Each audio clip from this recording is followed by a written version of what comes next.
એક જ રાતમાં 4 ગામોમાં ચોરી, ગામભોઈ પંથકમાં તસ્કરોનો આતંક, પોલીસની કામગીરી સામે સવાલો ઊભા થયા છે.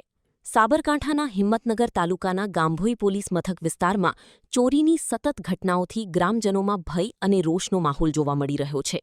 એક જ રાતમાં માકડી, ગાંધીપુરા કંપા, મોતીપુરા અને ખાપરેટા ગામોમાં તસ્કરોએ હાથ સાફ કરતા પોલીસની કામગીરી સામે ગંભીર પ્રશ્નો ઊભા થયા છે.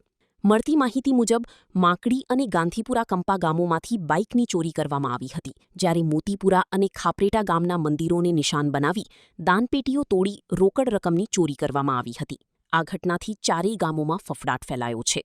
ઉલ્લેખનીય છે કે 2 દિવસ અગાઉ માથાસુલિયા ગામમાં પણ એક મકાનમાંથી દાગીનાની ચોરી થઈ હતી. સતત વધી રહેલી ચોરીની ઘટનાઓને કારણે ગ્રામજનો પોલીસના નાઇટ પેટ્રોલિંગ અને કાયદો વ્યવસ્થાની કામગીરી પર સવાલ ઉઠાવી રહ્યા છે. સ્થાનિકોની માંગ છે કે અસરગ્રસ્ત વિસ્તારોમાં તાત્કાલિક સઘન રાત્રિ પેટ્રોલિંગ શરૂ કરવામાં આવે અને ચોરીઓમાં સંડોવાયેલા તસ્કરોને ઝડપીને કડક કાર્યવાહી કરવામાં આવે. ગ્રામજનોમાં હાલ સુરક્ષા અંગે ચિંતાનો માહોલ જોવા મળી રહ્યો છે.